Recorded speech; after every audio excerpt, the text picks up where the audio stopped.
of that belief system, and that is something we can do as well. I don't know. Yeah, solution is communication. So the management has to make sure that they communicate that health and safety is important to them, and that people should take the time. And even you can have reprimands for not following the rules, because management like that, for example, will know that how much it costs to replace somebody by somebody who is not part of the company. So role of supervision, all personnel share the same responsibility in health and safety. Everybody should raise their voice if they see an unsafe act, because someone not acting safe in your environment could cause you also harm. And maybe not directly in the sense of they fall and they hit you while falling, but also if you saw that and you didn't say something, that is a very stressful thing to carry with you, the guilt. So it is important, just on a personal base, not only as part of this system that is the organization, the company is a system, just like your family is a system. Everybody is equally important. If a company doesn't have employees, there is no company, there is no production, there is nothing to sell. So everybody should be equally important. The cleaning man is utterly important nowadays because of COVID-19. We don't want to catch that little bug. The person who fills the racks in the superstore is equally important. Is as much important as the doctor that cures people who get sick. Because that person who fills the racks, the person who drives the truck with all the goods to spread it to the stores and so on, they're all equally important because they bring us the good foods that we can eat already to protect ourselves, to build up our resistance against bugs like that, or bacteria, or other diseases, or other health issues. I will come back on that later. So we have a hierarchical line in a company, and business supervision goes from the top management to the team leaders, and then to the employees. But safety supervision is in every direction. It's not just from the top to the bottom. If your team leader behaves unsafe, you go to his manager if he doesn't listen to you. If your manager comes on the work floor and he has to wear a hard hat and he's not working a hard hat, you will tell that to your team leader. And if your team leader says, but I don't know, I don't dare to say anything to the manager, then you go to the top management or to another manager. Tell it there. Involvement, so communication, as I said, communication is so important. It was also mentioned yesterday by one of our students, I think, which was great that already happened, that you need to involve your employees, because your employees are the ones that are at the workstation, and to make the workstation safer, you need to interview the persons who work at it. Mr. Lucky, can you please mute? Thank you. I saw you coming in, so it's just the system. So you should go up to them as a health and safety professional and ask them, what is the problem here? Is there something we can do to make your situation better? Are there any problems you face? For example, they can say, yeah, I'm assembling here something and my wrist hurts. So maybe if there is a solution for my wrist, and you can then check if there is a solution in ergonomics, because most of the time it's to do with that, for example. And it could be that the desk, the table she works at or he works at is too high, and they have pain somewhere in their body. So the table should be lowered. But can you do that? Or the person should be set higher, but they work in shifts. How can you solve that? Can you make something that is stable on the ground, that can lift the person that is smaller up and remove it when the person that is taller is working, for example? Now, and you can say, as yesterday and as every time we do this course, yeah, but our management doesn't want to invest in stuff like that. I'll teach you some tricks later. I don't care. You need to be versatile. You need to be, I always call, and I've got a picture of it later, myself the Swiss Army knife of the company. If my company doesn't have the budget, which I can understand, because I understand the management point of view, but I also understand that the health and safety of the employees in my company are very important, and we will have to find an intermediate way. And if they really cannot make budget free to buy a table that goes up and down, and this person, for example, I had a colleague of 2 meter, I don't know how much, and the desk was far too low for him. So it's no use to, and it was a fixed desk, so not a desk, because those are very expensive, that you can set higher or lower, but it's his fixed desk. So what I did is I went home and I had some wood. I love wood. I love working with wood. One of my things I wanted to be was a carpenter. So I had some wood and I cut it in pieces and I took it to work and I put it underneath his desk in a stable way, of course. These were big pieces of wood, so it will be very stable. And we lifted his desk up so he could sit more ergonomically. That is something you can do. If you're shorter, for example, you can raise your, most of the time, these desk chairs, you can raise them by the mechanics, but your feet need to be flat on the ground.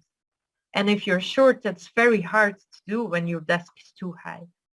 So what you do is then put a block underneath your feet, a foot support. And if they don't buy anything, just take a box of paper, copy paper or something, or some bands of copy paper.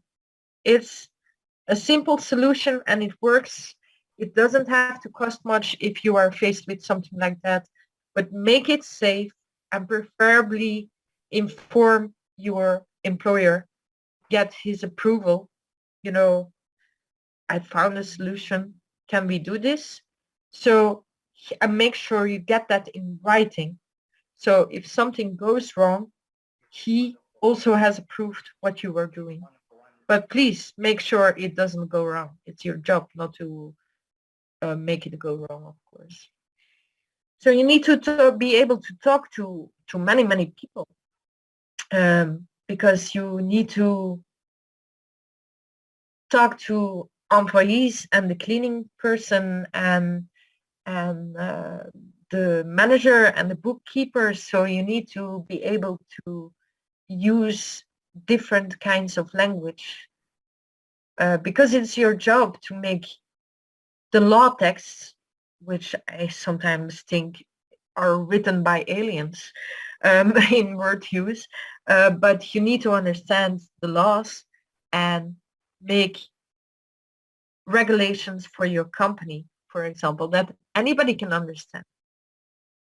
Anybody from a person that is cleaning, and I will tell you the story about my cleaning man. My cleaning man is illiterate, So I cannot communicate with him by giving him a list of things to do. Somebody is not muted. Can they mute themselves? Because again, if I can hear what you are making for dinner, I'll come shopping. So, okay. So sometimes you need to adjust the way you communicate things.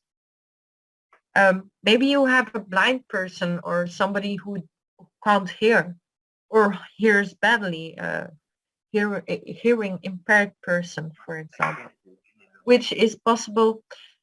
Miss Janet, if this person continues to make a racket, put him in the waiting room, please. Thank you. I have a printing company, for example, I work with, and the person that prints, that works at the machines, he's hearing impaired, which is not a problem, of course, because those machines are loud. He's deaf, actually. Those machines are loud, so no harm can be done to his hearing. So it's not a bad job for a person that is deaf. But they need to have lights alarms, for example, instead of sound alarms for that person. They need to be able to communicate with him through other means than spoken word or sound. So as my cleaning man is illiterate, I communicate to him through giving him lists of pictures, what he's supposed to do. So dynamics, health and safety should always be improved constantly. If every year you need to review what you've done. That's a commitment that you make in your safety policy, your company's safety policy. So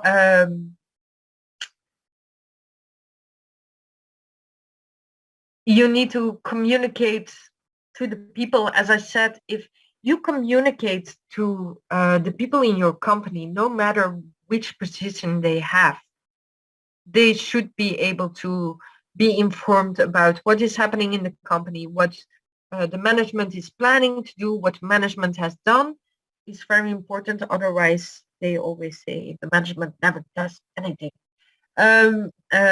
So what we have done as safety and health professionals to make sure that they know we are concerned with their safety and their health, and we want them to go home safely to their family.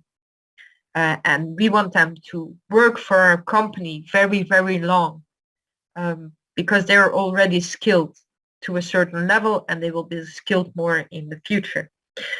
So it also gives people trust. If everything that the company does is a secret, I work for Japanese, everything is a secret. If there is a new employee coming, it's a secret.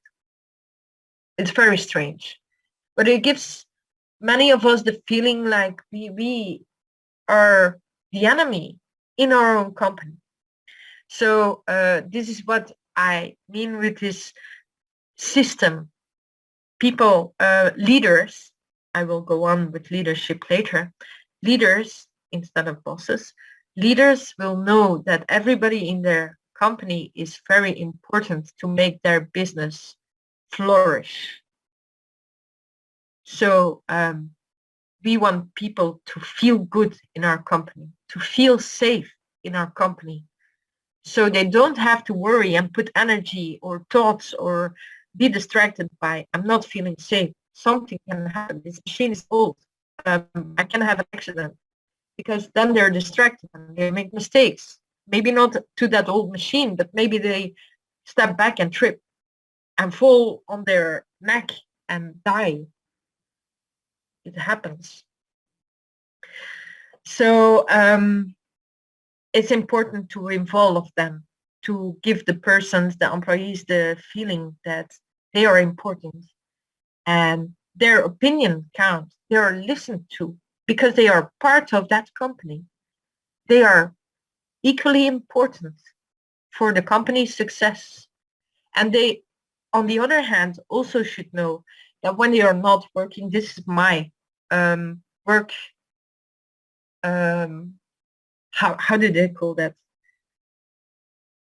The reason I work so hard for my company is because I know that if my company does well, my salary, my monthly salary, my job also is secured. If I don't work hard enough for this company, they may go bankrupt and I don't have any job anymore.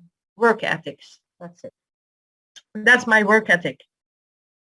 The more money my company makes, the more sure of my future job I am, that I'm not going to lose my job. So dynamic risk management system means that every time you need to assess and reassess the situation, the workstation, the employee, because an employee can have an accident with his knee during the weekend when he played football, or some lady could have been pregnant meanwhile, somebody else gets older and so on. So also the situation should be assessed to the employees you have. And this is why every company, because they ask us, do you have the rules for this? Do you have guidelines for this kind of company and this kind of company? Even when in the same field of industry, they're different companies. There are different people working in those companies. It is not possible to give you an answer. You should do this, this, this, and this. No, it's tailor-made for every company, because, for example, that printing company has as a hearing impaired, has a deaf person working for them. They will need different assessment. They will need different risk management than a printing company where there is no deaf person working, where there are only young people working, which is possible but rare, I think. You need different assessment than a company which is more common, where more older people, how do you call that, riper people and younger people work together, which also contains a risk. A person who is young, who doesn't have the experience, who didn't make mistakes yet, maybe. Unfortunately, in health and safety, somebody has made a mistake to give us the knowledge we are sharing now. So hopefully let's not repeat this, but I always say, you know, my mother told me at least 1,000 times, watch out for the iron, to iron the clothes. It's hot, you can burn yourself. At least 1,000 times. And I'm sure that there are other people in this room that will say, I know what you mean. I burned my fingers, even though she said it 1,000 times. I had to feel it to know it. So, but that is the experience I'm talking about. Experience is important, and young people don't have that yet. The in the field experience, they only have the theoretics. So it needs to have different guidelines, adjusted guidelines if there is a young person working there. But it also needs to have different guidelines, adjusted guidelines, when there are people of 50, 60 years with loads of experience in the same company, very loyal employees working for the same company. The risk there is that they already know it. That means that they will skip parts because they already know it, and nothing ever happens with them. So nothing ever will. We can skip the checklist for safety and health. Something will happen, you know it. So the intention is, and this is also part, a requirement for, and I'm sure Mr. Leon will talk about it, because he's one of our specialists in the field of certificates. The ISO certificate for safety and health is including, like every ISO certificate, is including this module where you improve the system continuously. So yeah, certificates, we will handle that later because I don't have any time. So communication. We communicate in different ways. We only speak 7% words. 38% of our words are interpreted by the tone of voice. I have a problem with that. Sometimes they think I'm meaning it nasty, but it's just my voice. We speak with our body also. If somebody is crossing their arms and bringing their breast up front, they're not likely to talk to you. If they're not looking at you, they're not likely to listen, to listen to you. They're not open to you. They're not interested to you. If the tips of their toes are not pointed in your direction, they are not listening to you. They have no interest what you are saying. You need to win their trust. So they will. This is, for example, something that is typical when you trust somebody. You will watch them in both eyes and to their mouth in that triangle. And you will notice somebody that trusts you and you're talking and they are looking at you. They will watch your left eye, your mouth, your right eye, your left eye, your right eye, your mouth. They will make that triangle with their eyes. That's a sign that they trust you. Also, when their body is frontal to your speaking mouth, then they are, without crossing their arms, they are ready to listen to you. So there is a lot to learn about body language, and the more you know, I always say the more specifics you have, also for this, because I'm specialized in human beings, in how humans work. I've been studying them from when I was young already. So a very, very long time. But these things are very interesting to know when you are communicating with persons, whether what you are saying is getting through to them. I can see on somebody's face if somebody is not listening. It's very awkward. Then I ask them, did you understand?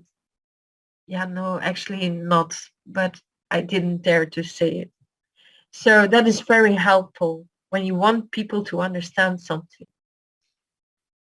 So, but too much information can go the wrong way as well. Too many words, too many actions can make it very hard to get the clear message. I always say nowadays people have such long toes, as we say, that you can step on them. So people take so many things so personal that you've got a message for somebody and you have to bring it so carefully.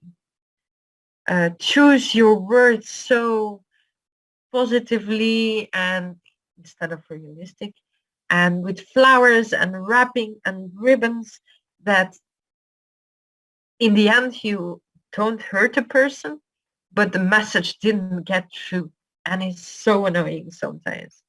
But it's important to not offend too many people.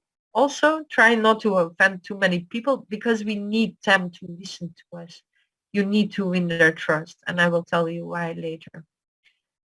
This is later, leadership. Leadership is becoming very, very important. It's not only important in your company, it's also important in your house as a parent, for example. It's also important in with your friends. To be a good friend is to practice leadership. Also in the regulations like that ISO certification, for example, leadership is always included in that ISO certification. So it's getting more and more important to be a leader. And I can assure you, because this was one of the most difficult things I had to face as a female prevention advisor, who's going to listen to me? I am not in a position, I don't have a function with authority. So leadership was a very important thing for me to figure out. And when I went to look for leadership things, it was about how to become a leader instead of a boss. And I wasn't a boss. But I found out that leadership isn't about being a boss. It's not about power. Leadership is not about power. Leadership is about an attitude in which you lift your environment up and by that lift yourself up. Leadership is about giving and guiding and making people feel comfortable so you will feel more comfortable. And actually, when I found that out, it's fantastic because I love my environment to be harmonious. And you can reach that with leadership because leadership is inspiring. That is why you have to lead by example. You have to practice what you preach. Otherwise, you don't have any credibility. You will not be seen as a leader. You have to encourage people to grow, to, as I said, guide rather than say what you should do. Ask them. If they come to ask you, the copier is empty, what should we do? Then instead of saying, yeah, put some paper in it, you can say, well, I don't know, what are our options? Can we look at our options? And then choose one. And do it in a very friendly way, a fatherly or motherly way. And they will appreciate you because you didn't shout at them. You didn't rule with fear because that is what bosses do. And appreciated them for being there and so on, for being kind, and they will respect you for all of this. I don't know if I'm going over time already. I see some messaging coming in. Oh, it was deleted. Okay, so I still have some time. I see it. So there are more things about leadership, but this is what I discovered. It's not about power. It's not about the position you are. You can be repairing cars and still be just as inspiring as Madiba. So that is what leadership is about clear communication, about helping people, about community, and so on. About not being above others. So this is the difference between a boss and a leader. I'll leave that to you. It will be in my slides. There you will receive the slides and much, much more.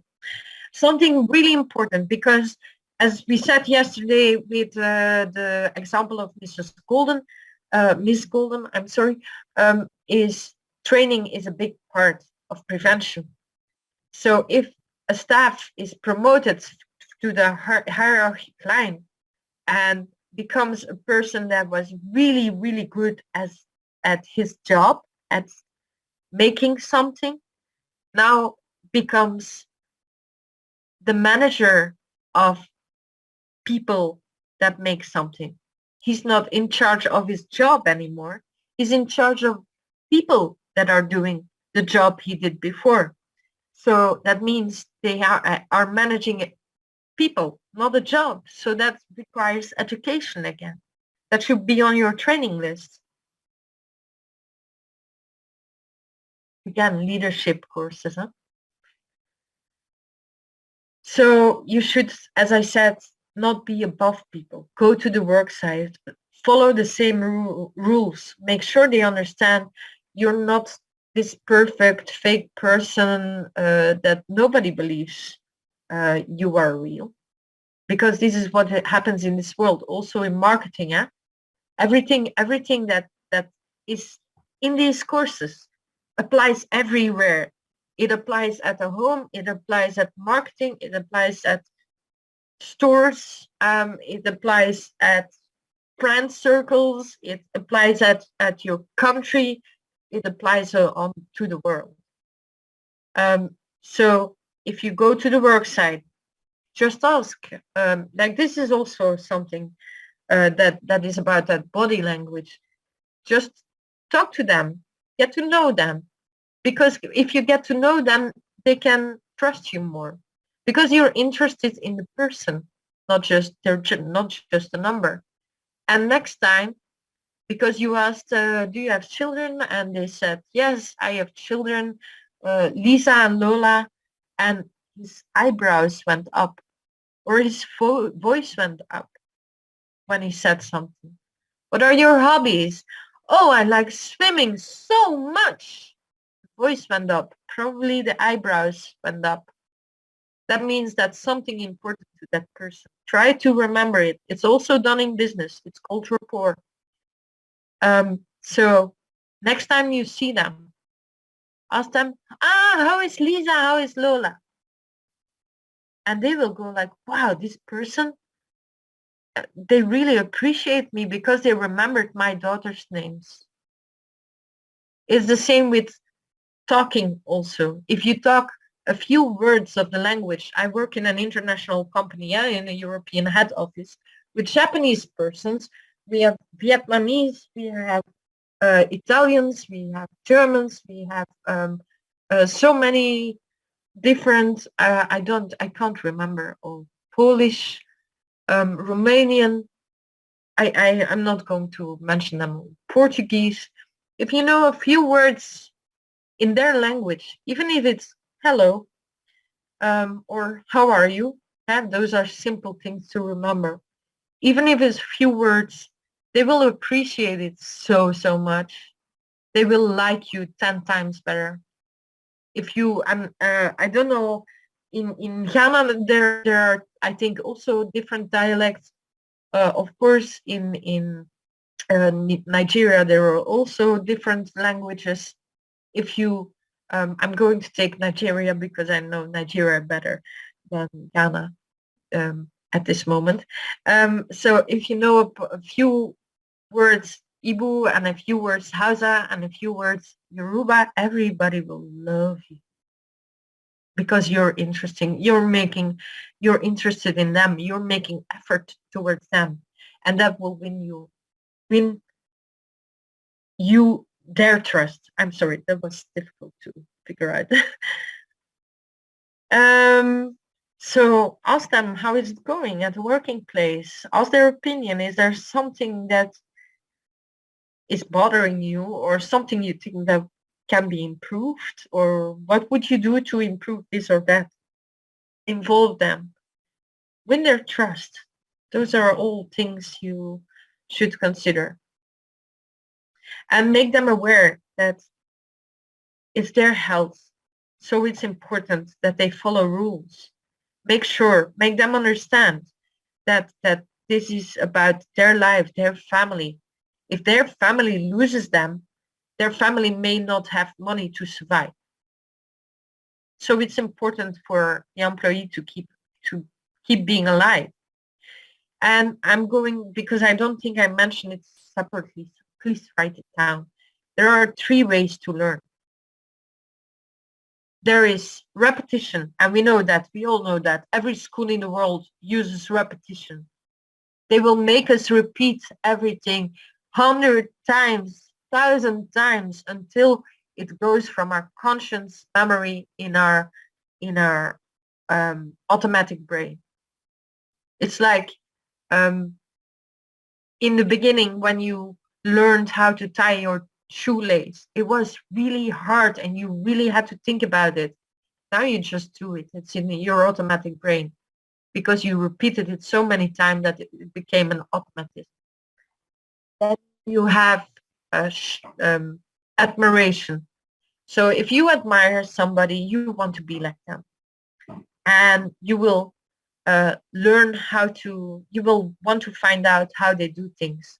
Again, leadership is inspiration, inspire people. So, and the third one is shock. So if you had an accident or a near miss, that you just escaped an accident, next time you will make sure that you that you follow procedure and make sure you are safe. I've got a colleague whose house was broken into at 3 o'clock at night. Every night at 3 o'clock she wakes up, just because it went from shock into her automatic brain. She will wake up every night at 3 o'clock. That's how learning by shock works. I love this this technique of shock, using shock to learn.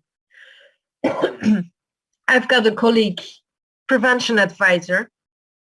He works for another company. I'm sorry, I have to drink.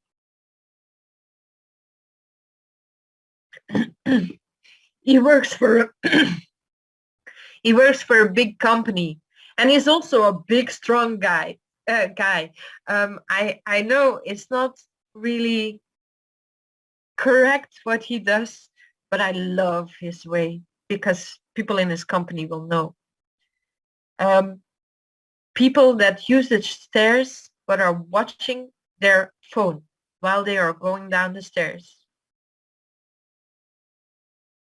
What he does, this big, strong guy, he can hold everybody. He will push them and then hold them by their collar. So they get the impression that they fall, but he will, of course, not let them fall. He can do that because he's a big, strong guy. I cannot do that. I would love to do that, but just to make sure they understand that it can happen so fast. And I swear I had one person falling from half the stairs against the wall. She was so lucky because she could have died. And every day she watches into the mirror, and she sees the scar near her eyebrow. This is a person that always wears pumps and is running down the stairs, was running down the stairs at that moment. She doesn't do that anymore. And anybody who runs down the stairs, I send to that colleague. So they can tell, she can tell them how dangerous it is, how she got a scar. I'm so happy that her skull didn't fracture, but she had, how do you call that? When you hit your head, a concussion, a severe concussion. There was blood everywhere. It was really shocking to all of us. But the people who didn't work there at that moment, they don't know. So I sent them to this person. I had this friend who works in a factory. There is this person that goes around to the factories explaining why it's so important to follow the safety and health rules, because he can show that his arm is gone. He will, that's what he does. He goes to factories telling his story, how by carelessness he lost his arm, and they can see it. He has no arm. So it's shocking. It's shock therapy to learn something. So I love this. I would not be able to miss it anymore. So this is an important thing you can use also. Don't shock people too hard, of course. I have seen footage that I wish I never seen. But don't be shy on sharing person who has had an accident or who died, story, or maybe from a surviving family member, the daughter of somebody who died because he was careless, is a good way to shock people because they see a witness.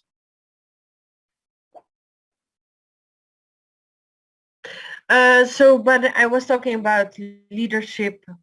Well, I'm not going to talk too much about it because there is more in this in this presentation. Yeah, if you're not present, if my father and my mother, they always said, if you are, when I was in the sofa falling asleep, if you are tired, go to your bed. And then when they were in the sofa watching TV and falling asleep, and I said like, but you are not going upstairs either. No, no, no, no, no. I didn't respect that. You know, everybody's equal for the law. I'm sorry, I'm a little rebellious. So that is why it's important to walk the walk before you talk the talk. And of course, we're not perfect, and sometimes we forget things, and sometimes we make mistakes too. That only shows that we are human. Because the person that is perfect, how can you trust a person like that? They only show what is perfect. You know that they have problems behind the scene. So how can you trust a person like that? So stay human, and do that. It's good in what I wanted to say in marketing nowadays. Personality is branding. It's not about being perfect. It's about being real, about having that connection with your audience. They need to find something that they can say, hey, that person is the same as me, or that person has experienced the same thing as me, and she or he seems so strong and still so human. It will get people to trust you.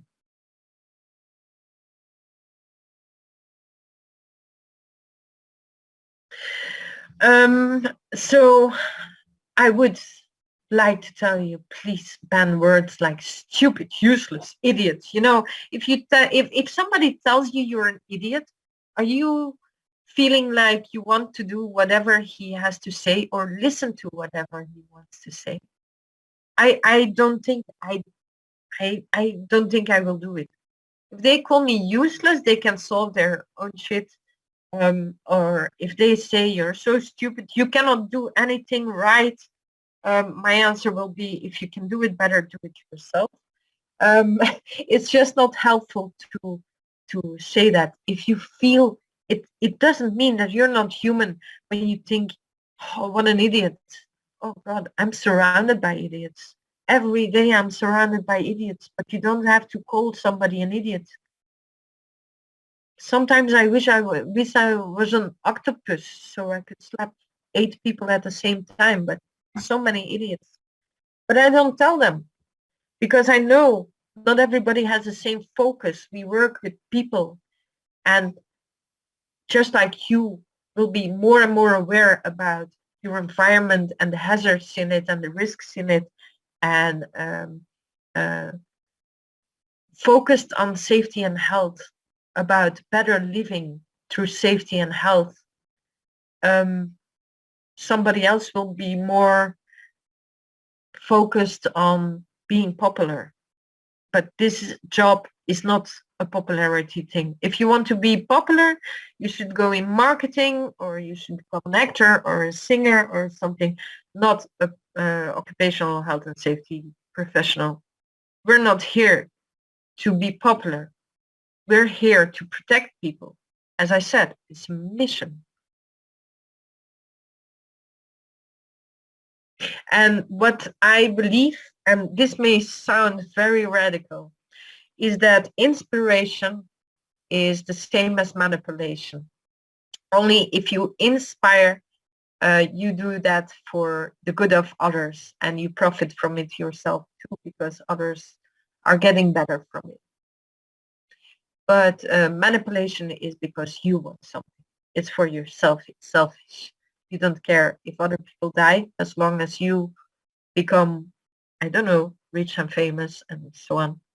So that's, according to me, the difference between manipulation and inspiration. So if you are looking to interview a person that was witness to an incident, or a near miss, try to be a good detective and don't put words in their mouth. Listen to more people than one person, because everybody has their own perspective. Some people, well, it's been proved time and time again that witnesses of crimes, for example, don't see what is happening. It takes training to be aware of a situation, to be a witness that you can rely on. So it's coming from their own focus, from their own perspective. They see things in a certain way. So high emotions are a bad state to communicate. High emotions are a really bad state to make decisions in. I've got his colleague, and he always has to make remarks that are, not helping, and it seems like he has time to worry about things that I don't have time for them. So every time he sends an email, I want to respond like, please, don't you have anything better to do with your day, and don't bother me with things like that. But I cannot do that, because I have to be respectful to him, so he will listen to me next time that I need something from him, that I need something that he needs to do to keep himself safe. So my job is done. So I will not answer him immediately. I will wait until the next day when my no mood has lowered, my high emotion. And this is not only for rage or depression or fear. This is also for excitement, for example. If some person is coming at you and he says, yeah, I know a good investment and I made so much money, and you will decide immediately to every saving you have put in this investment, and the day after you will lose it all because you didn't take the time to get out of that high emotion. It's a fact that every person, especially when you like them, they still need to gain your trust.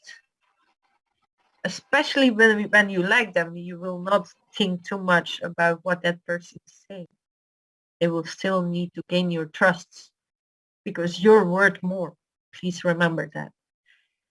I hate it when somebody, and I know in Africa it's not so much, calm down, especially when a person is not nervous or anything. They're just saying, and I'm a very practical person, so I will say, I need to know this and that and that, and then somebody will say, calm down, and I'm like, I am calm, but meanwhile I'm not calm anymore. So it's really provocative, I think, to say that. So practice pause, as I said, try to answer the day after. Encouragement works better than punishment. We all know that, but it depends also. And I will give this example. If you have an employee of the month, for example, and every month is the same employee who does his best, and every month it's the same person. After 3 months, nobody will try to be the employee of the month anymore, because it's always the same guy. So we can work against you too. So when you see somebody, anybody, doing something good, pay him a compliment. Please mute yourself, thank you. When you see somebody struggle, go to them and help them.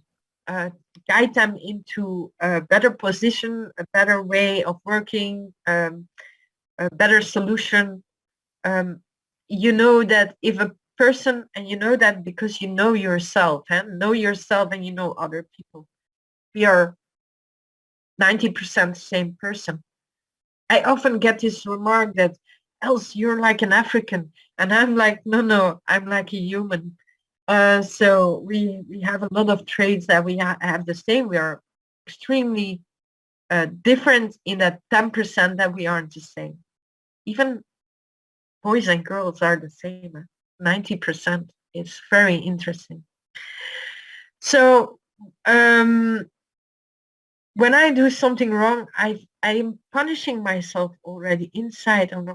I'm an idiot. How is that possible? And I thought I was better. And I had that feeling last week when I drove my car into a pole. I had my ego was damaged. Again, together with the car. My car said, and my ego said too. But sometimes you need that wake-up call, because I was, and that was the thing we talked about with people that have a lot of experience. Had this overconfidence. I was really tough, going backwards, like I'm going to do this up, and I drove into the pole. So it was a wake-up call. So you are already blaming yourself. If somebody says something like, you're an idiot, and how is that possible? And it's always the same person that has things like this.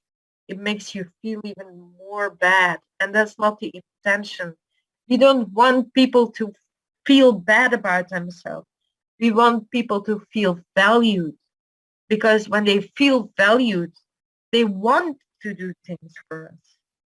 When you're always calling them names and telling them how bad they perform, they are not inclined to work for you as hard as they can. So correction is something different than punishment. And that's one of the presentation on the forum is feedback.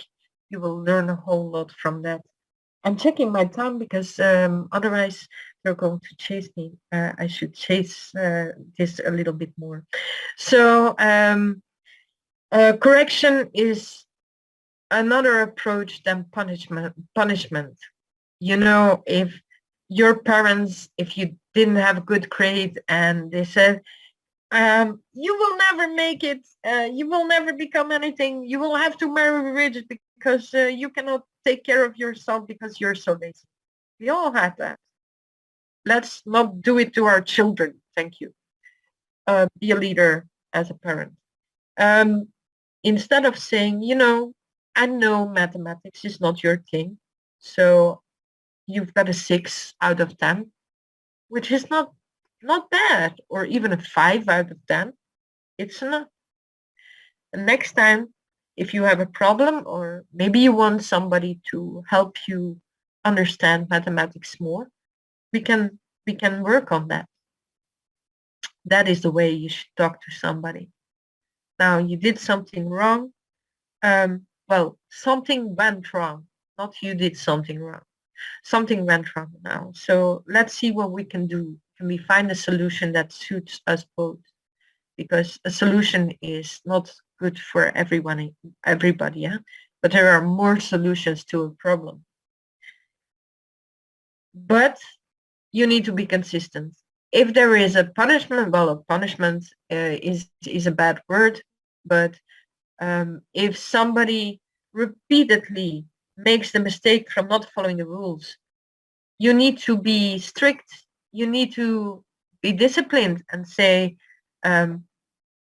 we said you have 3 times. It's like most contracts, work contracts here in Western world anyway, are like, if you do something, this is a list of grave mistakes, like stealing from the company or sharing company information, which immediately will fire you. But if you make smaller mistake, you will be warned. For example, you come late all the time. You will be warned orally, then you will be warned if you don't improve. You will be warned with written notice, then you will be fired. So try to be human-like. Of course, if the risk is very high and the risk is you die or you don't, you have to be really strict and immediately act upon that. But be consistent, meaning if an employee does that, do it. If a manager does that, do it. It's the same punishment. Everybody should be, everybody should disciplined in the same way. So we have performance indicators which will help us decide how we can prevent accidents from happening. Now you have performance indicators that are trailing, lagging, that are how did we do last year, for example. That are the indicators. So for example, last year, how many near misses did we have? And then you can study the near misses and what went wrong, and how can we prevent these near misses in the future, and hopefully any accident that is lurking. How many people were absent last year, and how can we make sure that more people are not absent or do not come late or things like that. You can find those indicators in last year's results. So it's very important to understand the language of numbers and to keep a good administration so you can find these numbers and these incidents and occurrences, so you can measure everything you can measure. Please measure. It tells you a lot. But this thing about analysis, statistics, numbers, not everybody will understand. Maybe the management will understand, maybe not. Bookkeepers will probably understand because they're good in numbers. The cleaning lady will not understand. And if you're talking about numbers, I always give this example. You have to know who you are talking to. If you talk to a cleaning lady, it is hard for her. Well, an accountant works with bigger amounts of money. If you talk to him about thousands and 10,000, he has an image for it professionally, not as a human, actually. But that depends on the person. But if you're talking to a cleaning lady, she will not understand 1,000 and 10,000. She will understand 10 and hundreds. Because that's closer to her reality. That's again, the communication skills. How you talk to people is important. She will not understand numbers. So you will have to find other examples to make a situation, get a message come true. At the end, I also talk about average, how dangerous an average is actually, because it's not a true representation of reality. It's an average. So we have to be aware of this. The average man, what would I say? The average man sees less colors, but there are men who see many colors, and there are women who don't see as much colors as they are supposed to be seeing averagely. Average is just an indication. So you need to be very careful with that.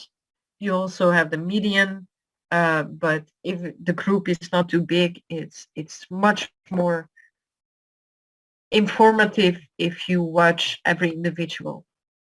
So then you have leading indicators. Where do you get that? You get that with companies, with other companies that are like your company, with predictions of how a machine is going to work, reviews of new machines if you're going to buy a machine, or maybe you have a machine and you can see that there are many claims because one of the parts broke off after so many years, and you next year will have that so many years, so chances are that part will break off. That is a risk. That is a leading indicator. You can predict that next year that machine is a hazard, and you can find it in very different areas. I will leave that to you to read. So the benefits of a good safety and health culture is that people will love coming to work because they know that they are, if you have a positive one, of course. Huh? So they will love to come to work because they feel appreciated, and there will be better recruitment and retention because you've got this reputation of treating people good, and that does not only mean you have people that want to work at your company. Take, for example, Google. I've got the impression everybody wants to work for Google. Google is very experimental, though they can choose how much they earn. They can choose how long they work. They can choose when they are taking vacation and so on. They're very free in that sense. And that's an experiment, and it works. So it will not work in every company.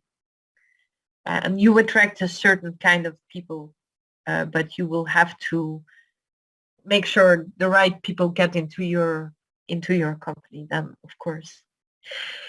So people will want to work at your company. People will want to buy from your company because they know you treat your employees good. You care about your employees, so you probably care about your clients too for this products you sell or the services you sell. So people will be attracted to buy from your company. Reduced insurance. Insurance is a very important thing to do, to consider. I know it seems like a loss, but if you don't have insurance, I was just looking at some information about surgeries in Nigeria. If you don't have health insurance, which unfortunately in Nigeria a lot of people don't have, a surgery could cost you, like, if I remember correctly, 3.5 times more. So it's a consideration you have to make. Wimbledon, I don't know if anybody is interested in tennis. They already, for prior to the pandemic, 8 years before, somebody had gotten the idea to take an insurance against the pandemic, which means that their loss was not so big, which was such a smart thing to do, to take an insurance. So when an accident happens, your insurance fee will go up also. The damage that you have to pay to the people that were hurt, if it was found that it was in your fault, because the employer has to guarantee that everything is there to assure the safety and health of the employees. If it was found that that was not the case, that company will pay to the victims. Safe reputation, as said, is becoming more and more important. It's also like if products don't contain hazardous materials, ingredients like paint that is poisonous or something, or quicksilver, or I don't know, that will poison. Well, if you are selling toys, for example, that babies will put in their mouth and their mouth will be blue. And if there is poison in the thing also, the babies don't need much poison to die. Eh? So because health and safety is not only in company, it's also towards the clients. It's but you will see that in another course. It's not only the clients, it's not only or customers, it's also the employees, it's the management, the representatives of the employer. It's everybody that enters that building, for example. So a safe reputation is good for business.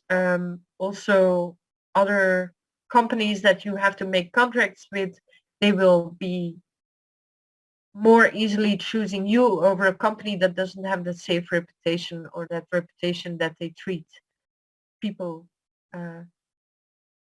like people should be treated with dignity.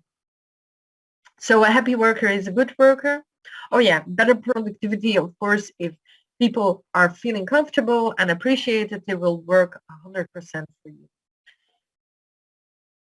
So because a happy worker is a good worker. I'm sorry, I wrote that underneath. So as said, it should be a dynamic system. Every workplace should be assessed and reassessed at least once a year. And actually with every person that has a different profile that comes to work in your company, every time a machine is replaced or introduced in your company, every time something new is in your company, there should be an assessment. And the year after, there should be a reassessment. There should be appropriate trainings. There should be a training program for every person that comes into the building. What are the rules here, safety and health-wise? There are examples to find on the firm.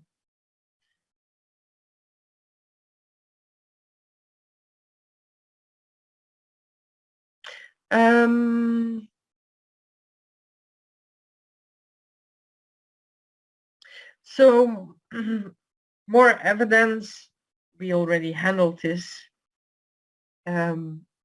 These things, also the things you do for safety, the things you plan for safety, they should all be in the report you make every year. At least once a year you make a report, depending on it's always depending on the risk that a certain workplace or a machine or a certain kind of employee, for example, has in that specific company. As said, this is tailor-made stuff.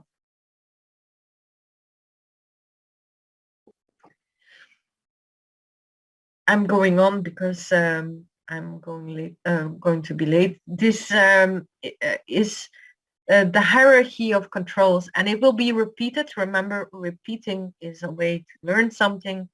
The elimination is 100% effective, but it's not as applicable as the PPE, so the personal protective equipment.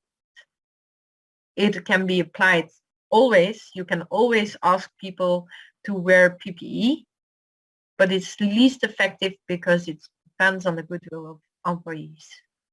So of people, not only about employees, sometimes also the representatives of the employer and so on.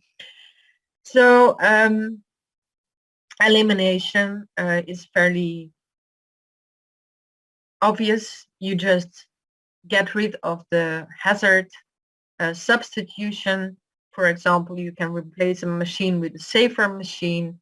Engineering controls are also called collective protective equipment, so CPE. I think that is a good way to remember, to understand what this is. This is an adjustment to the room that will protect more people. That is why it's called a CPE, collective protective equipment. This is, for example, a room where you can paint would be a collective protective equipment, because you don't disturb the other people. It's not the paint will not be in the air. There will be retraction of air in that room and so on.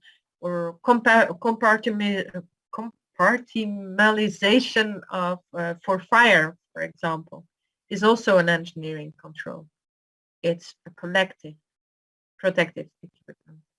PPE are personal, so it protects one person, the person who is wearing that. And administrative controls are like guidelines, rules that you make, checklists, and things like that. This is an example to make clear what what this pyramid actually is.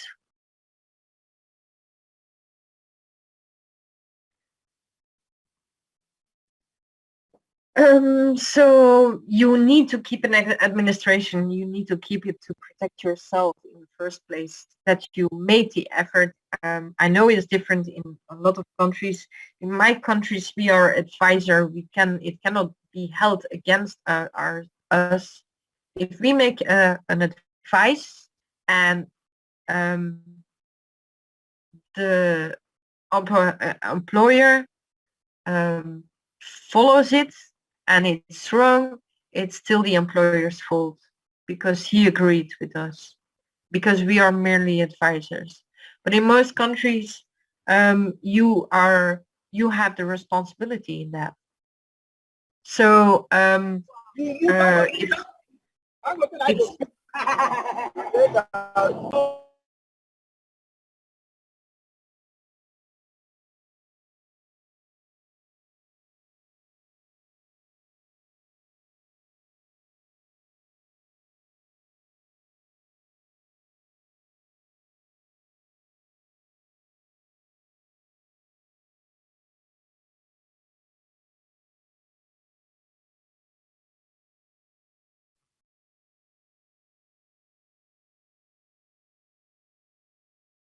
ik weet het niet meer.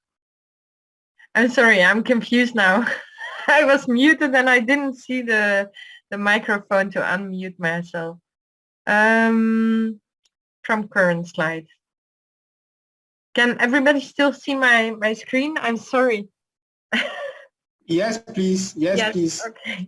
Yes, you can. Yeah, so keep administration in the case that if the employer is found, it's responsible in some cases, in some big cases at least. I think Mr. Samuel said something about millions of dollars, $8 million, a company that had accidents in Ghana. So it's not only Western world that has these big amounts where you have to pay the victims. It happens in Africa too. So keep administration, so you know that if somebody had a training, one of the employees had a training of how to conduct. Let's say that they were taught that they shouldn't wear their hair loose or shouldn't wear any jewelry while working at certain machines. Now they still went ahead and had their hair loose or had loose clothing or jewelry, and they got caught in a machine and they lost their arm or their scalp. Part of their hair was taken by the machine and they were scalped. So if you can prove, and you do that by making sure that every employee that follows the training signs that he had the training and that the others, or if there were rules, that they read and understood the rules. It's very important that you write read and understood, because if you just write for read, they may not have understood it. So there can still be a discussion point, because if the rules, everything, the employer did everything to ensure safety, And the employee who had the responsibility to follow those guidelines, for example, made a mistake by themselves, it was their fault, the employee doesn't have to pay for it. But if you don't have proof that they followed the training and they knew what to do and they didn't follow it, or maybe they did it before and you warned them and you made a report, this person didn't follow procedure today, they have been warned orally, and the next time, as I said, next time was that date, he was caught not following procedure again, he was warned with a letter, and then they had the accident. You have proof, you keep administration of everything. We should be fair.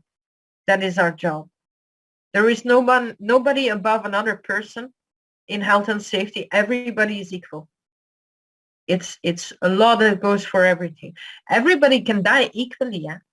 It's not because you're the president that that is not coming in the same way as for somebody that is poor, living on the street, or I don't know. That is equal to everybody, and since that is a risk that you have in safety and health doesn't distinguish in function or in status or in gender. It's there for everybody.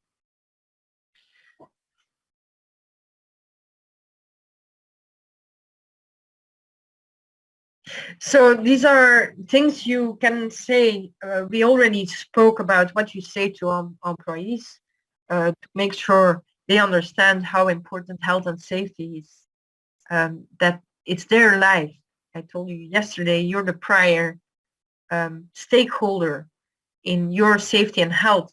If you lose your life, you have everything to lose. The people around you, they can kind of replace you. Your employer can replace you. Your family maybe even can replace you. It won't be the same, but it's you that has the most to lose, has everything to lose, actually. So it's important to make employees that understand it. The employers, you can explain how this works in losses, financial losses, what it costs if you have to replace somebody that has had an accident or became sick, in terms of hiring another person, making sure he or she is educated by somebody that already works there, the loss of the experience, and the loss of the speed that comes with the experience, of the efficiency that comes with the experience. That costs a lot of money. Also, in reputation, if you don't have a reputation that is like, there are never accidents happen. And it's a good thing, like, for example, we have some factories in Belgium. There is a scoreboard outside and it will mention so many days without accidents. And people, employees, the employer, everybody in those factories take pride if it's like thousands days without accidents. How beautiful is that?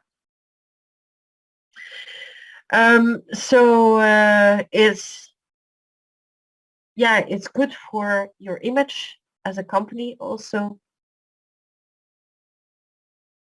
And if, laws will, the systems will extend that in Belgium and in a lot of countries, there are inspectors for health and safety at work.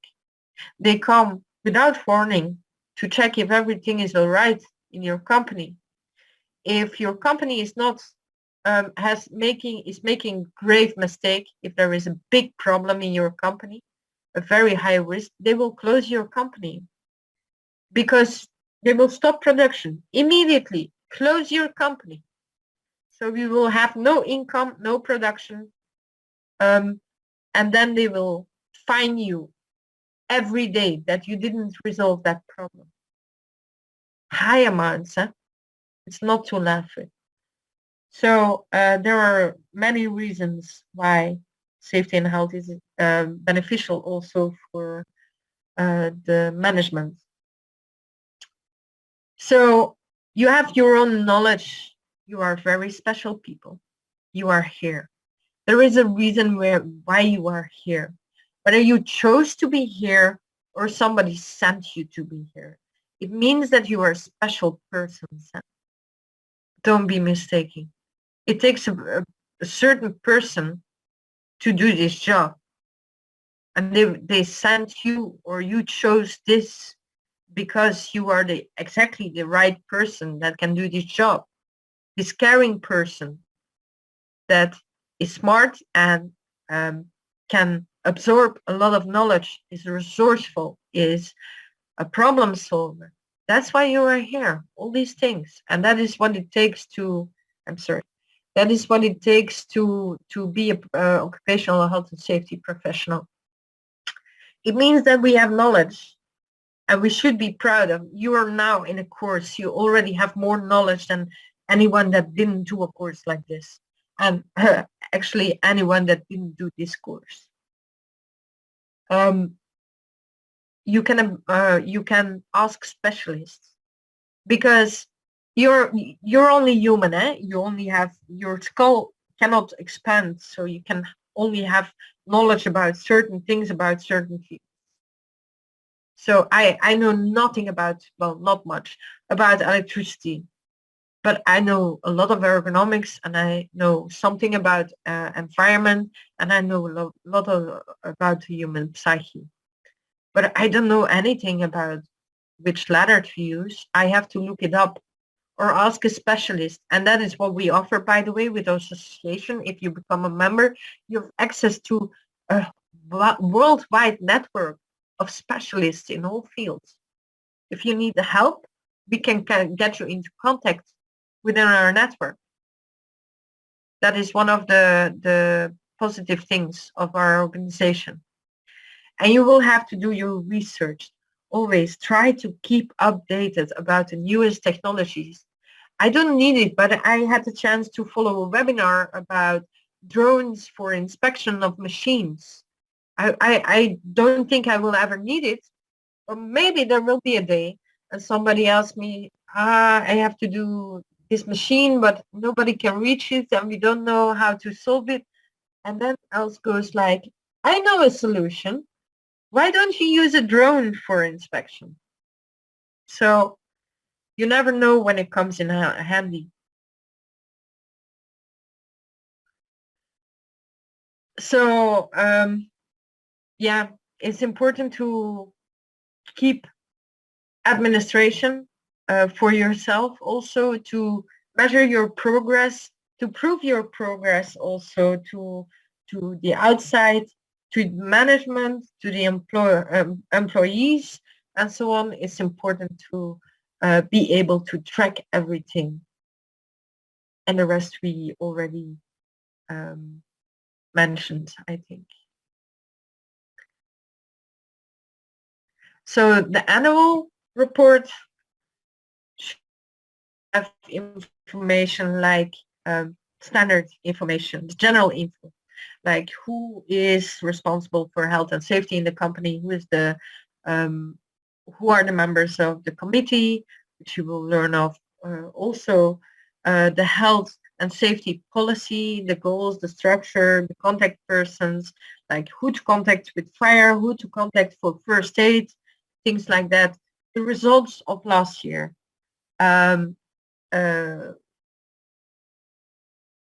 Yes, I'm sorry, I was distracted in my mind because I was thinking first aid, not only first aid, but also the medical doctor that does the medical assessments for your company, which usually is an outside external person.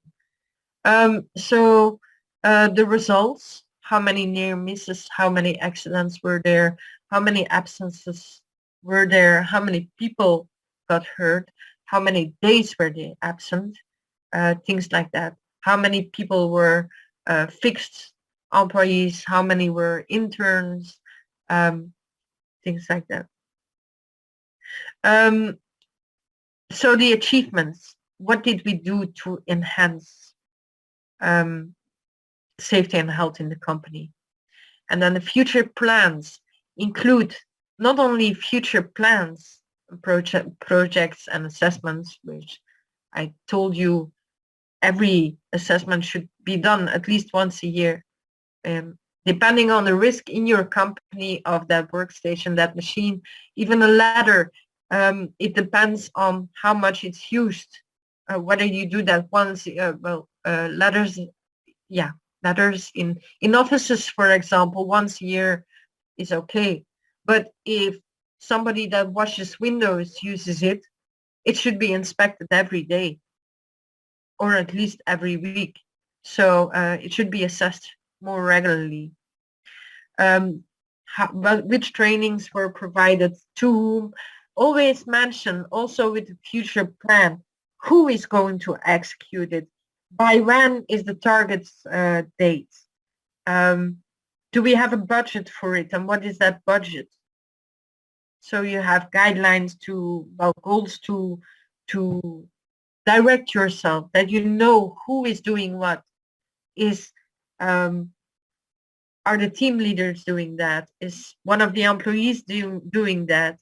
And the employer should be the one that is telling that person should do that or that person should do that. But as I said, that may be true for my region, but not for your region. You should always check your local laws also. The regulation in one country aren't the same as the other.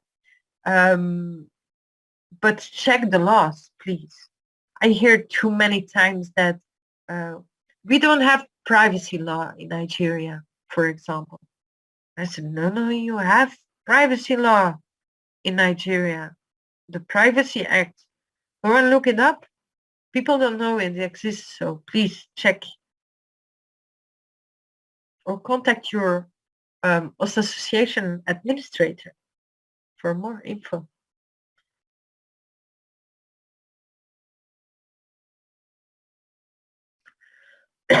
So this we already handled.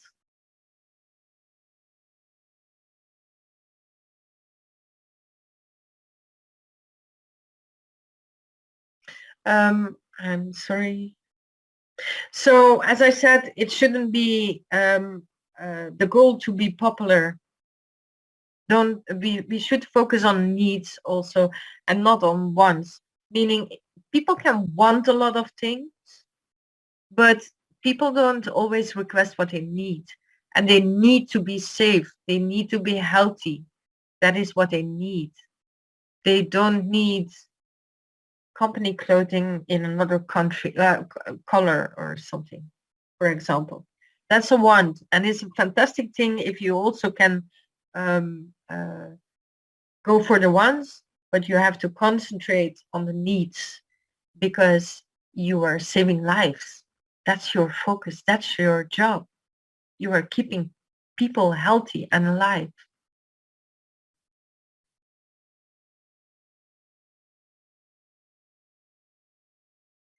So humanity, some people, as I said, have a different focus than you.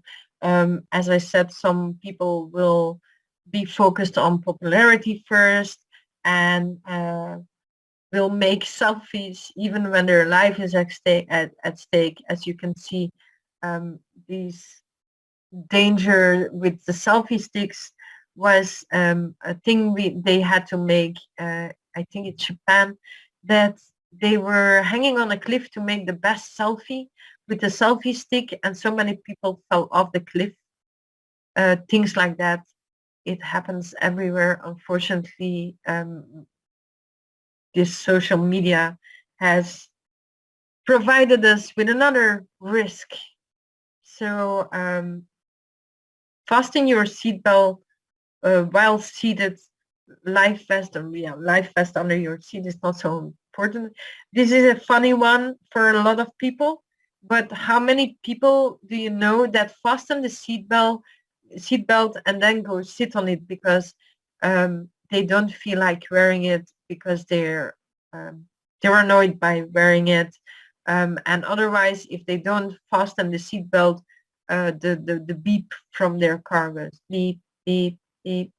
So, but the seatbelt has a protection function in mostly every case. I'm not saying every case, because there is this very rare occasion where it's more dangerous to wear your seatbelt, but that is like very rare. And if you're not feeling safe, you can buy these things, like it's a small hammer you can buy for smashing your window, and it also has a cutting thing to cut your seat belt if that is necessary. You can easily put it in the side of the door. But in most cases, you'll be saved by wearing a seatbelt. So you should wear it. But people, yeah, it's like wearing a hard hat, for example, that is necessary to wear a hard hat, but that person went to the hairdressers yesterday and they don't want to spoil their new hairdo by wearing a hard hat. So their hairdo will be more important for those persons. It's not stupidity or something. It's just that they have a different focus in life, and they have to be inspired to take this more seriously and to say, yeah, you can be very sarcastic and say, yeah, if something falls on your head, at least you will look good with your new hairdo on your funeral. But I don't think that's a very good joke. So, as I said, you've been chosen. Whether you've been chosen or appointed, it's you that you are the right persons to sit here. You need a lot of skills. You need a lot of knowledge, curiosity, open-mindedness, because you work with so many people. You work with people who all think different, who all may have a different religion, a different culture, different language. It asks very much, depending on the company you work with, how many of those of those skills you need. You need to be courageous because you need to be able to speak up for safety and health. That's your mission. That's your big why. That's your focus point. Saving lives, keeping people safe. You need to be righteous. You need to be humble, because there are specialists that know something about a different thing. I think it's one of the next, you see, problem solver, Swiss Army knife. That's what you need to become. On a different slide. So you need to combine people skills with communication skills, leadership skills, a wide variation of technical knowledge, analytical skills, and creativity, resourcefulness. And I always say I am always glad that there are male and female in women and men in the class, because most of the time men have received more knowledge about technical things, but women, we are already trained to see dangers around us, to see where people are in discomfort and react to it. We are very much noticing details all around. So we are also skilled to start this job. And as our Miss Janet is doing a wonderful job here in keeping this class really calm. Thank you so much for that, Miss Janet. So some tips. If you speak in a low voice, people are inclined more to listen to you. This is a tip for especially the women, because we typically have a higher voice. If we shout, it's even more higher. And men biologically don't hear as much high tones as we do. So if they didn't hear you, sometimes it's just biology. So the best way to speak is in a low, calm voice. And I think even everybody will listen to you better when you speak in a low, calm voice. You need not listen to respond, listen to understand. There is difference. There is this openness that you have. If you do not listen to, well, if you listen to respond, you are looking for a reason to attack that person, attack what that person is saying. And it will become not a discussion, but an argument. And somebody has to win and somebody has to lose.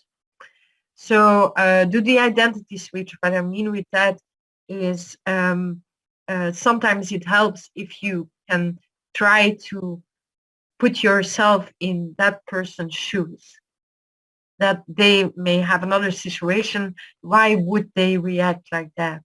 And you should ask them too if that is possible.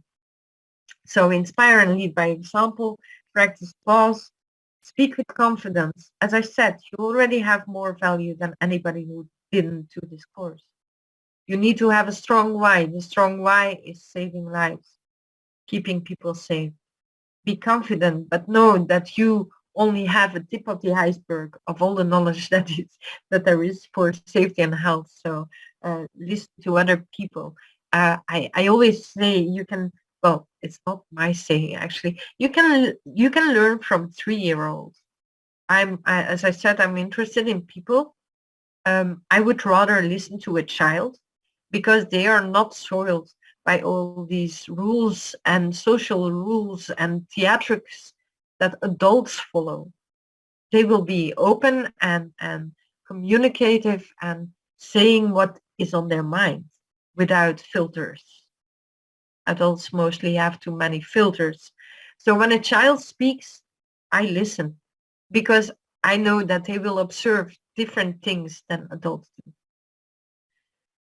Fear and stress are your friends because fear will make you attentive and stress will make you, well, stress is a natural reaction of your body that will make your the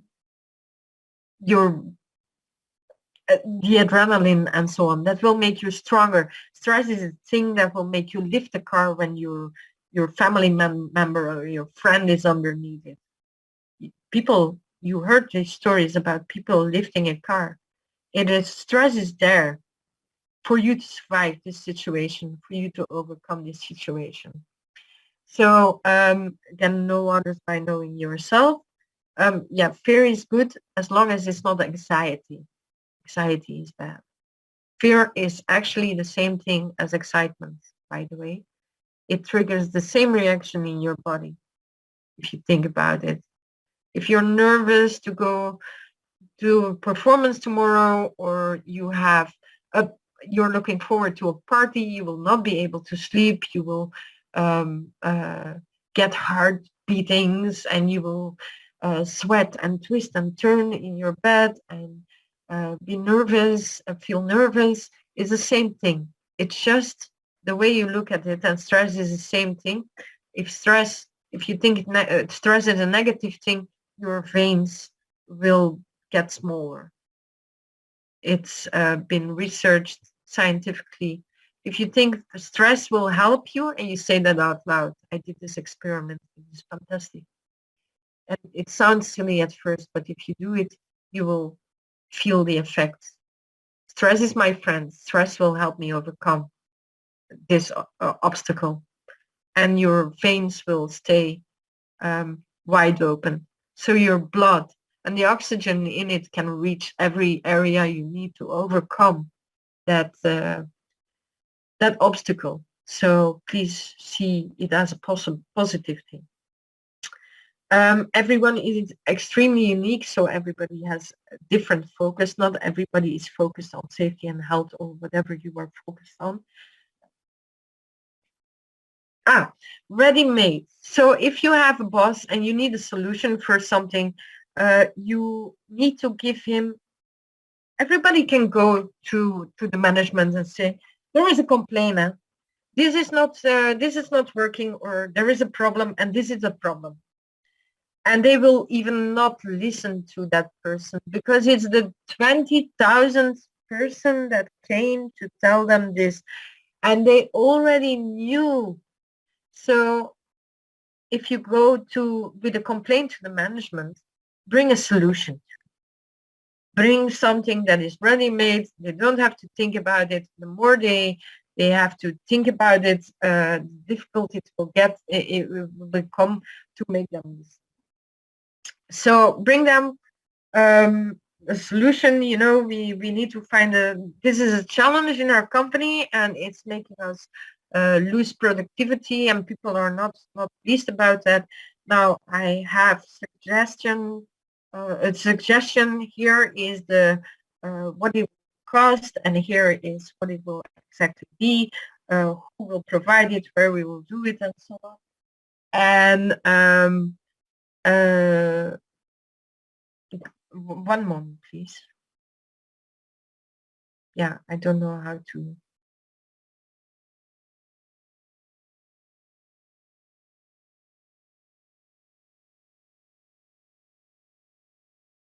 Cannot find it. Excuse me, I'm going to go on. So the power of choice, it's easier for other people to make a choice if you give them 3 choices. And I always go back to children. If you say, you need to eat fruit too, here is an apple. And that kid will say, and bosses are just the same. I'm sorry. I hope I'm not offending somebody. No, other people are just the same. Most people are just the same. It's like, I don't like apples. But if you give them a choice, it's like, you know, you need to eat fruit. I'll give you, you can choose an orange, an apple, or a banana. They're more likely to choose one of those 3 because it's not very easy to say, I don't like banana and apple and orange, you know. So when you go to the management with a suggestion, with a ready-made suggestion, they don't have to think about it, they just have to approve it.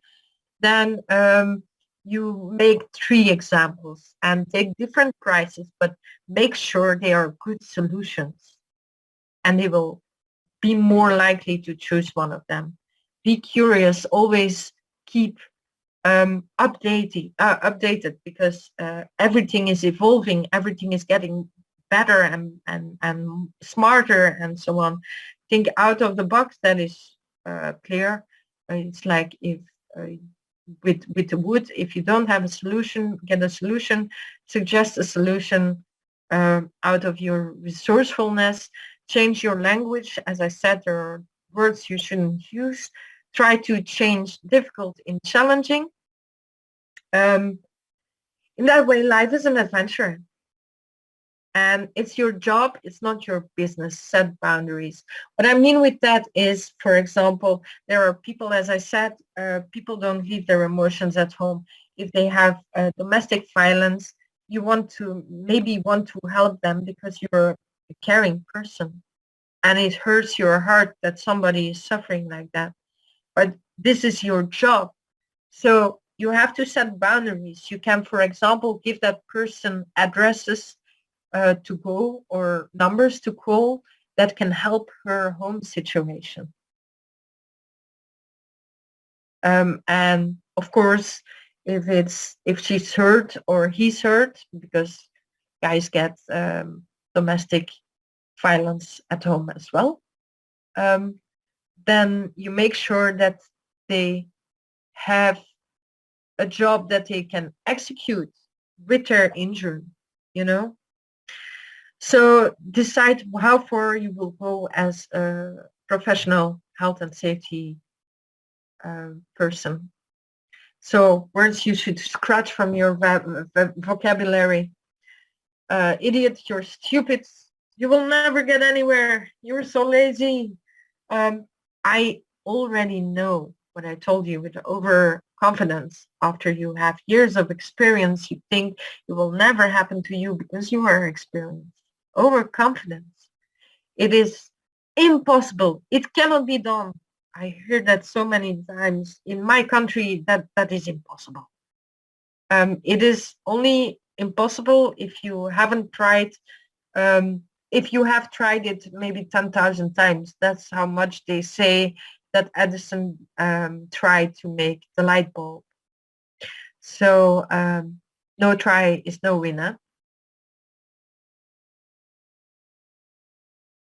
We have always done it like this. It's tradition. I know so many traditions that have changed. Things like that are bullshit. And the boss will never agree. If you don't ask him, you don't know. It's the same thing. If you don't try, you will never win. And try to calm down, try to get out of that high emotion. As said, average is just a direction. It's not a representation of the truth, as you can see from this picture. And then I had some thing about COVID. At a certain moment, there was this message, there was this message in the news that the people with blood group O, if I'm not mistaken, had less chance to become severely sick with COVID. And that was interpreted as blood group A and B will catch it sooner than O. I have O. So no, that was not the message. The message was that you have less chance to get severely sick, which is another message. So we need to be clear in our words. You are the first responsible. Yeah, you are the one that is responsible for your well-being in the first place. As said, you have everything to lose. So you cannot wait for other people to take actions. You need to take care of yourself and make your immune system strong. You need to make sure you drink enough pure water. You need to have a healthy diet. Not only eat 3 hours something, keep in shape. So exercise regularly. It's enough to do that 3 times 10 minutes a day. So 30 minutes a day should be enough. That means you can dance in the living room, and that will be your exercise. Walking is a very good exercise, by the way, and have good sleeping habits. About all these matters, you will find presentations in the forum. Wash your hands. It doesn't only go for COVID. It's common practice for every bacteria, for every virus, and so on. Keep distance from people. Well, you never know what they are carrying. Now, the law in Belgium changed. Well, the wording of the law changed. A mouth mask concerning a surgical mask isn't considered a PPE anymore, because it is said that you use it to protect other people from when you are sick. Now, I don't agree with it, because you are touching things and you are bringing things to your face. You are touching your face, and in my consideration, you protect yourself from harm too. So it is a personal protective equipment to me. So the new normal, we don't know yet exactly what that is. Pandemics will take 2 to 3 years, but make sure you consider all the information you get. Don't just take anything that you hear for real. Do your research. And yeah, since this COVID is a coronavirus, and you have experience with coronaviruses more than anybody else in the world, so doctors agree that Africa is safe because of their, better off in COVID times because of your experiences with containing epidemics. So I think that is a good opportunity, because in my experience, unfortunately, Africans think they are not up there with other people in the world.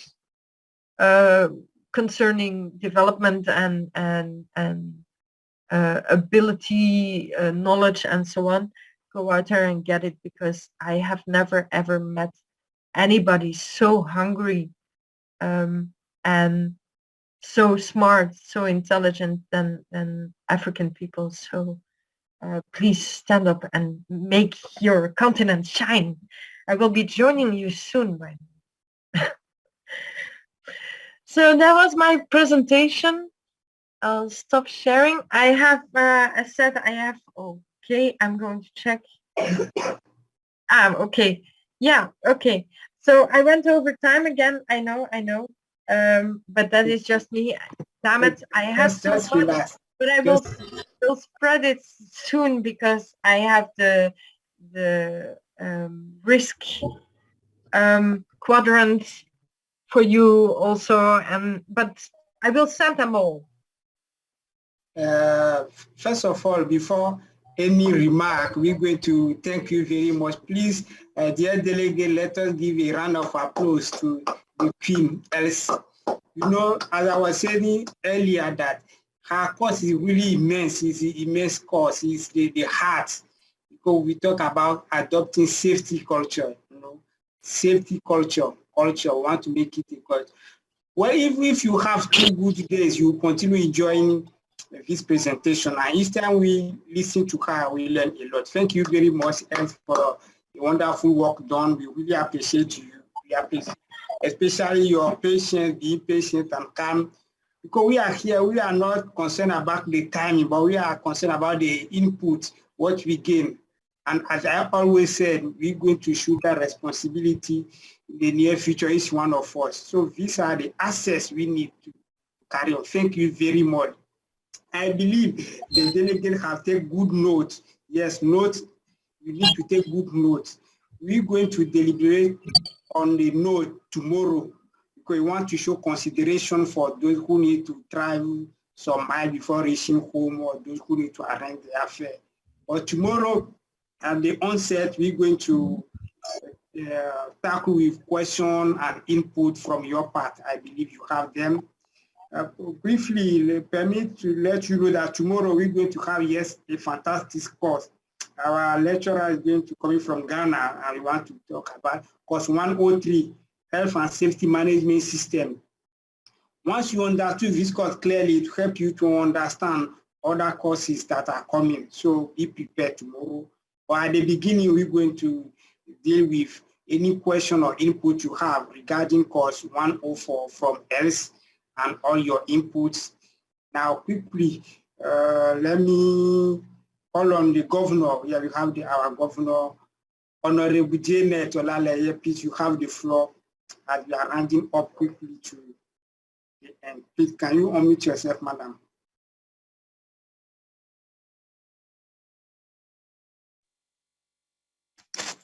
Yeah, good evening, sir. Good evening, my colleagues and fellow students. We thank you, madam, for the lecture tonight. We really appreciate. Thank you for really going into it deeply. We really enjoyed the lecture. Thanks for the time. Thank you very much. Really appreciate. I also thank the students too for cooperating. They really cooperated with me more than yesterday, because I was thinking someone will go to the waiting room today, but thank God nobody ended up there. So thank you very much. We have nothing to say than to appreciate you. God bless you. That's very good. So opportunities open up. Let us unmute ourselves and say hi. Tomorrow, please be on time. We're going to start from where we stopped today.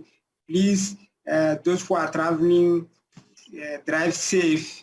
I have to drive almost 1 hour 45 minutes before reaching home. But really, I really enjoy. Queen S, more grease on your elbow. You really try. You really give us something very much. Yes, I'll give you 1 star. One star for your elbow also. Thank you very much. I know. I still have to bathe now. It's like yes. My grease on my elbow. For your attention, you still have, we send the presentation to you. All of you going to have access to the presentation, to brainstorming on all those technical terms to develop. Thank you very much. It's time to unmute yourself. Please unmute yourself. My regard to Richmond from Ghana. My regard to everyone. Mr. Francis Ume, Gayos, Engineer Hafiz. Engineer Hafiz, the network is your friend this evening. We really appreciate you among us. We appreciate each one of you. So it's time to say bye to one another. Please unmute yourself. Bye-bye. Mr. Leon, thank you for your hard work, and thank you education. I try to be on time tomorrow. Bye. Bye. Thank you. Good night. Thank you for your patience, your cooperation. Thank you all. You really appreciate it. Tomorrow we're gonna meet. Bye. Bye. Good night. Yeah, good night. Good night. Safe drive for everyone.